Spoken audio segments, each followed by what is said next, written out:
मैं एक अमीर महिला के घर में कुछ पैसे चुराने के लिए घुसा, लेकिन उसके कूड़े के ढेर जैसे आलीशान घर में मैं टूट गया। एक 6 पैक एब्स वाला साफ सफाई पसंद चोर होने के नाते मैं खुद को उसका घर साफ करने से नहीं रोक पाया। मैंने उसे एक नोट छोड़ा जिसमें उसे गंदा कहा और अपनी मेहनत के बदले 1,895 रुपए ले लिए। नतीजतन मुझे एक नूडल की दुकान पर पुलिस ने पकड़ लिया, लेकिन बाई निंगबिन ने न केवल मुझे माफ कर दिया बल्कि उसके बाद वह मुझे हर दिन खरीदारी और खाने के लिए बाहर ले जाती थी और हमेशा बिल का भुगतान करने के लिए दौड़ती थी। जब तक उस वाइन में जहर नहीं मिला तब तक मुझे पता नहीं था कि मैं उसका मोहरा बन गया हूँ। मेरा नाम हे कियांग है और मैं ताले तोड़ने का काम करता हूँ, लेकिन यह कोई सम्मानजनक पेशा नहीं है। मेरे गृहनगर में एक बूढ़ी माँ है जिसे मैं छोड़ नहीं सकता और मेरी मामूली तनख्वाह अस्पताल के बिलों को भरने के लिए पर्याप्त नहीं है। जब कोई व्यक्ति हताश हो जाता है तो वह शिष्टाचार की परवाह नहीं करता। इस बार का लक्ष्य शहर के पश्चिम में एक हाई एंड अपार्टमेंट बिल्डिंग है, 17वीं मंजिल, अपार्टमेंट 04। मालिक का नाम बाई निंगबिन है, जो न केवल गोरी और सुंदर है बल्कि उसका नाम भी आकर्षक लगता है। मैंने आधे महीने से उस पर नजर रखी है और वह बहुत नियमित है। सुबह 9 बजे से शाम 6 बजे तक एक मानक कार्यालय कर्मचारी। ऐसे लक्ष्य कम जोखिम वाले होते हैं और मुझे सबसे ज्यादा पसंद है। आज कार्रवाई का दिन है। मैं उसके पीछे पीछे अपार्टमेंट बिल्डिंग के नीचे गया और उसे पार्किंग स्थल की ओर जाते हुए देखा। मैंने 10 मिनट तक मन ही मन गिना, यह सुनिश्चित करने के लिए कि वह वापस नहीं आएगी, और फिर मैं चुपचाप ऊपर चला गया। मैंने अपने औजारों से ताला खोला और कुछ ही पलों में एक क्लिक के साथ दरवाजा खुल गया। मैं अंदर घुस गया और दरवाजा बंद कर दिया, सब कुछ एक ही झटके में। फिर मुझे बचे हुए खाने की बासी गंध, बिना धुले कपड़ों की खट्टी गंध और किसी इत्र की अजीब गंध का मिश्रण महसूस हुआ। मैं दरवाजे पर खड़ा रह गया, लगभग यह सोचकर कि मैंने गलत दरवाजा खोल दिया है और किसी कचरा ट्रांसफर स्टेशन में घुस गया हूँ। मुझे पता है कि आजकल कई युवा लोगों के घर गंदे होते हैं, लेकिन इतना गंदा मैंने हे कियांग ने इतने सालों से दुनिया की यात्रा की है, यह पहली बार है जब मैंने ऐसा कुछ देखा है। सोफे पर कपड़ों का ढेर लगा हुआ था। यह बताना असंभव था कि कौन से साफ थे और कौन से गंदे। कॉफी टेबल पर टेक आउट बॉक्स लड़खड़ा रहे थे, कुछ में अभी भी बचा हुआ खाना था और कुछ में तो फफूंद भी लग गई थी। फर्श पर चलने की कोई जगह नहीं थी। स्नैक बैग, सौंदर्य प्रसाधन, खुले हुए डिलीवरी बॉक्स। मुझे तो शक है कि क्या वह घर पर कभी चलती भी है या हमेशा उड़ती रहती है। क्या यह बाई निंगबिन नाम की एक सुंदर महिला का घर हो सकता है? उसकी परी जैसी आभा कहाँ गई? क्या वह इस घर की हवा में घुल गई है? मेरी पेशेवर नैतिकता तुरंत एक शारीरिक असुविधा से ढक गई। मेरे अंदर का साफ सफाई पसंद व्यक्ति ऐसे गंदे वातावरण को बर्दाश्त नहीं कर सकता था। मेरे मन में एक अजीब सी आग जल उठी। इतना अच्छा घर, उत्तर दक्षिण मुखी, अच्छी तरह से सजाया गया, उसने इसे सुअर के बाड़े में कैसे बदल दिया? ठीक है, तुम बहुत कठोर हो। चोरी करने के लिए थोड़ा इंतजार करो। अगर मैं इस जगह को साफ नहीं करता तो मेरे पास चोरी करने के लिए जगह भी नहीं होगी। ये हमारे पेशे के लिए शर्म की बात होगी। मैंने अपना टूल बैग दरवाजे पर रखा और अपनी आस्तीन ऊपर करके काम करना शुरू कर दिया। मैंने दोपहर 4:30 बजे तक काम किया। मैं हे कियांग, एक थोड़ा हैंडसम आदमी जिसने अपने काम से 6 पैक एब्स बनाए हैं, बाई निंगबिन के आलीशान घर में एक मुफ्त सफाई कर्मी के रूप में पसीना बहा रहा था। कचरा साफ करना, मेज पोंछना, फर्श पोंछना, उन महंगे दिखने वाले कपड़ों को छांटना, जो लटकाने लायक थे उन्हें लटकाना और जो निपटाने लायक थे उन्हें निपटाना। रसोई के सिंक में भिगोए हुए बर्तन लगभग मशरूम उगा रहे थे और बाथरूम के सिंक पर सौंदर्य प्रसाधन इधर उधर बिखरे हुए थे। मैं काम करते हुए बड़बड़ा रहा था। यह काम ताले तोड़ने से भी ज्यादा थका देने वाला है। जब मैंने आखिरकार आखिरी कचरा बैग बांधा तो खिड़की के बाहर सूरज डूब रहा था। सामने के नए दिखने वाले लिविंग रूम को देखकर फर्श इतना चमकदार था कि उसमें अपना प्रतिबिंब देखा जा सकता था। चीजें व्यवस्थित थीं और हवा में केवल डिटर्जेंट की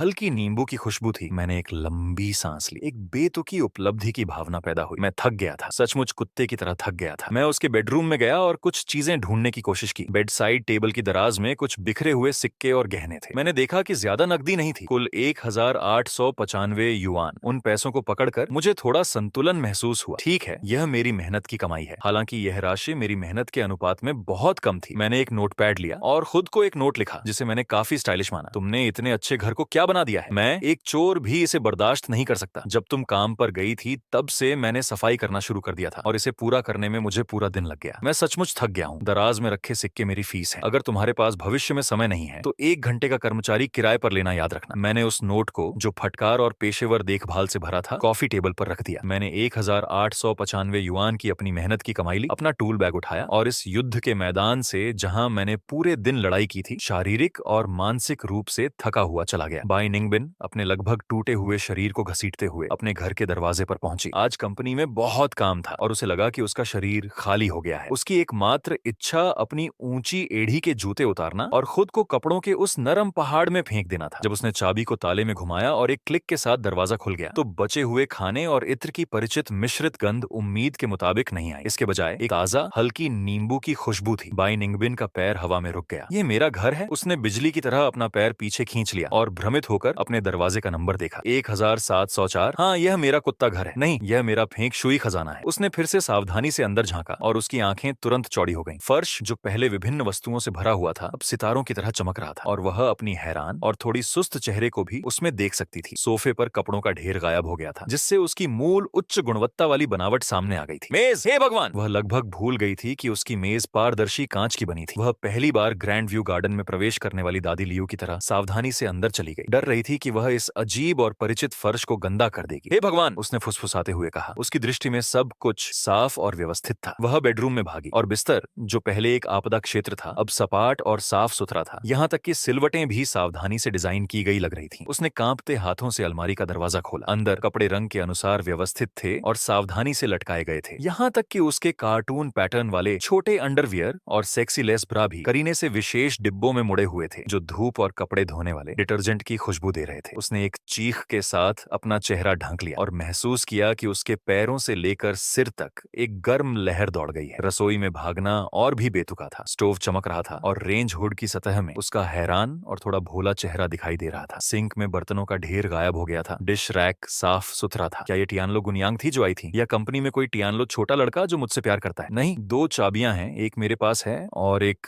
जैसे ही उसका दिमाग लगभग जलने वाला था, उसकी नजर लिविंग रूम में उस साफ कॉफी टेबल पर पड़ी। एक नोटपैड का टुकड़ा विशेष रूप से ध्यान देने योग्य था। वह उसके पास गई और नोट उठाया। उस पर लिखी लिखावट थोड़ी स्टाइलिश थी। तुमने इतने अच्छे घर को क्या बना दिया है। मैं एक चोर भी इसे बर्दाश्त नहीं कर सकता। जब तुम काम पर गई थी तब से मैंने सफाई करना शुरू कर दिया था और इसे पूरा करने में मुझे पूरा दिन लग गया। मैं सचमुच थक गया हूँ। दराज में रखे 1000 से अधिक युआन मेरी फीस है। अगर तुम्हारे पास भविष्य में समय नहीं है तो 1 घंटे का कर्मचारी किराए पर लेना याद रखना। चोर, बाई निंगबिन ने प्रतिक्रिया दी और बेडरूम में भागी। बेड साइड टेबल की दराज खुली हुई थी और बिखरे हुए सिक्के वास्तव में गायब थे। उसके पैरों से लेकर उसके सिर तक एक ठंडक दौड़ गई। यहाँ एक चोर था, लेकिन क्या इस चोर को कोई बड़ी बीमारी है? उसने मेरे गहने और इलेक्ट्रॉनिक्स नहीं चुराए, केवल 2000 से कम नकदी ली और फिर उसने मेरे लिए एक पूरी तरह से गहरी सफाई की और मुझे शिक्षित करने के लिए एक नोट भी छोड़ा। क्या यह कहानी कहीं गलत नहीं है? उसे लिविंग रूम में हरे पौधे में गुप्त रूप से स्थापित याद आया। माइक्रो कैमरा ने जल्दी से अपना फोन निकाला और आज की निगरानी फुटेज की जांच की। तेजी से आगे बढ़ाओ, तेजी से आगे बढ़ाओ। फुटेज में एक लंबा आदमी उसके जाने के तुरंत बाद कुशलता से दरवाजा खोलता है। बाई निंगबिंग का दिल धड़क उठा। वह आ गया। मैंने देखा कि आदमी अंदर आने के बाद वह भी मेरी तरह हैरान था। निगरानी ने उसके चेहरे पर पल भर की निराशा और एक अकथनीय टूटन को भी कैद कर लिया। फिर एक अविश्वसनीय दृश्य हुआ। उसने तुरंत चीजों को पलटना शुरू नहीं किया, बल्कि अपनी कमर पर हाथ रखकर खड़ा रहा और अपने सुअर के बाड़े पर गुस्सा किया। फिर जैसे कि उसने कोई फैसला कर लिया हो, उसने अपने छोटे बैग को दरवाजे पर रख दिया। फिर निगरानी ने एक लाइव प्रसारण रिकॉर्ड किया जिसे हाउसकीपिंग उद्योग का चमत्कार कहा जा सकता है। मेंढक ने मेज को पोंछा, फर्श को पोंछा, कपड़े छांटे और सावधानी से काम किया। खासकर जब उसने निगरानी में देखा कि वह आदमी भौहें चढ़ा रहा था, लेकिन फिर भी उसने अपने हाथों से उन लेस अंडरवियर और अन्य अंतरंग कपड़ों को सावधानी से धोया जिन्हें उसने लापरवाही से फेंक दिया था। बाई निंगबिंग का चेहरा दर्द से लाल हो गया था। ये बहुत शर्मनाक था, लेकिन किसी तरह स्क्रीन पर उस अजनबी को पसीना बहाते हुए देखकर, कभी गंदे क्षेत्रों पर घृणित अभिव्यक्ति दिखाते हुए और कभी एक स्वच्छ कोने को साफ करने के लिए थोड़ा सिर हिलाते हुए, वह थोड़ा हंसना चाहता था और थोड़ा थका हुआ भी। वह सफाई में इतना तल्लीन था कि उसकी प्रोफाइल की रेखाएं धुंधली हो गईं और उसकी हरकतें उसकी मजबूत मांसपेशियों को उजागर करती थीं। खासकर जब वह कभी कभी झुकता था तो उसकी हल्की फुल्की पेट की मांसपेशियां। निगरानी फुटेज उस पल पर समाप्त हुई जब उस आदमी ने पैसे लिए और चला गया। बाई निंगबिंग अपने फोन के साथ सोफे पर बैठी थी। उसका दिल थोड़ा तेजी से धड़क रहा था। उसका दिमाग अनियंत्रित रूप से भटकने लगा। एक सुंदर और धीमा आदमी एक अजीब हाउसकीपिंग आत्मा के साथ इस अजीब तरीके से उसके जीवन में प्रवेश कर गया। जितना अधिक उसने सोचा, उसका चेहरा उतना ही लाल हो गया और उसका दिल उतनी ही तेजी से धड़कने लगा। बहुत देर बाद उसने गहरी सांस ली, अपने धड़कते दिल और गर्म गालों को शांत करने की कोशिश की। फिर उसने एक फैसला किया। बाई निंगबिंग की लंबी उंगलियों ने कांपते हुए फोन उठाया और उसे अनलॉक किया। उसकी आवाज में थोड़ी शर्म और उत्तेजना थी जिसे पहचानना मुश्किल था। हेलो, 110, मुझे एक रिपोर्ट दर्ज करनी है। मेरे घर में एक बहुत ही अजीब चोर घुस गया है। बाई निंगबिंग के घर से निकलने के बाद